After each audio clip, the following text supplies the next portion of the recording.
मिलाद शरीफ मनाना कैसा समझे हदीस की रोशनी में। हम आपको मिलाद शरीफ के बारे में बताएंगे कि मौला ताला अपनी दी हुई नियमत के बारे में क्या कहता है। इससे ये बात भी पता चलती है मिलाद मनाना चाहिए या नहीं। ईद मिलाद मनाना कैसा समझे हदीस की रोशनी से। जैसा कि कुरान में मौला ताला फरमाता है कि मेरी दी हुई नेमतों का चर्चा करो, तो नेमते अज़मा के ताल्लुक से हजरत सैयदना अब्दुल्ला इब्ने अब्बास रज़ियल्लाहु ताला अन्हु फरमाते हैं कि हदीस हुजूर बेशक अल्लाह की नेमत हैं। बुखारी जिल्द 2 सफ़र 566। और नेमत का चर्चा करना यानी उसके महबूब का जिक्र करना ही है जिसे उर्फ़े आम में मिलाद शरीफ कहा जाता है। और ये एतराज़ भी सरासर बातिल है कि किसी सहाबी ने हुजूर का मिलाद नहीं मनाया। सहाबियों का कौल तो आगे पेश करता ही हूँ, पहले इस पर नज़र डालिए कि खुद मुस्तफ़ा जाने रहमत अपना मिलाद पढ़ रहे हैं। मुलाहज़ा फरमाएं।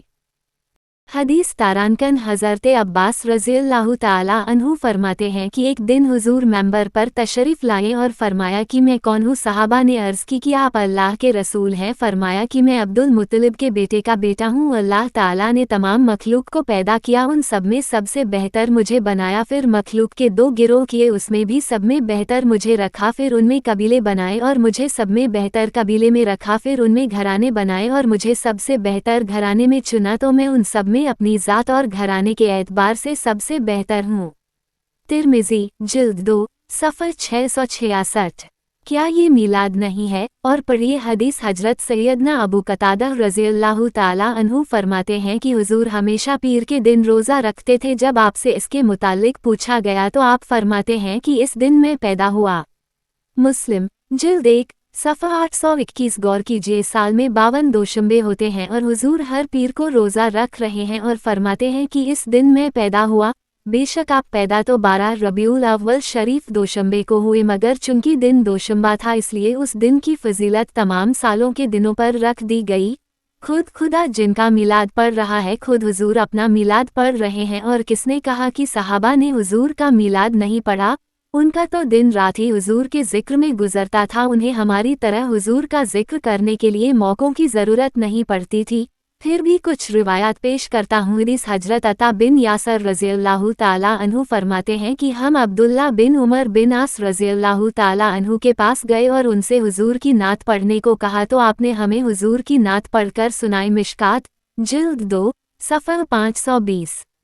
हदीस खुद हुजूर मस्जिद नबवी शरीफ में मेंबर लगवाते और उस पर हज़रत हस्सान इब्ने साबित रज़ियल्लाहु ताला अन्हु खड़े होकर नबी करीम की नात पढ़ते, जिसे हुजूर और तमाम सहाबा सुना करते। अबू दाऊद जिल्द 3 सफ़र 570। महफिल इकट्ठी करना, मेंबर लगाना, नात पढ़ना, सुनना, अगर ये सब मिलाद नहीं है तो फिर मिलाद किसे कहते हैं? जाहिल वहाबियों का ये कहना कि सहाबा से हुजूर का मिलाद मनाना साबित नहीं है, सरासर हिमाकत और जहालत है। और अगर थोड़ी देर के लिए बकौल तुम्हारे मान भी लिया जाए कि सहाबे किराम ने हुजूर का मिलाद नहीं मनाया, तो भी हमारा नबी का मिलाद मनाना नाजायज़ो हराम कैसे हो गया? क्योंकि बहुत से ऐसे काम हैं जो सहाबा ने नहीं किए हैं मगर हम करते हैं और वहाबी भी करता है। एक बार सवाब की नियत से मेरे साथ दुरूद शरीफ पढ़ ले। अल्लाहुम्मा सल्ली अला मुहम्मद व अला आली मुहम्मदिन कमा सल्लैता अला इब्राहीमा व अला आली इब्राहीमा इन्नका हमीदुम मजीद। अल्लाहुम्मा बारिक अला मुहम्मद व अला आली मुहम्मदिन कमा बारकता अला इब्राहीमा व अला आली इब्राहीमा इन्नका हमीदुम मजीद।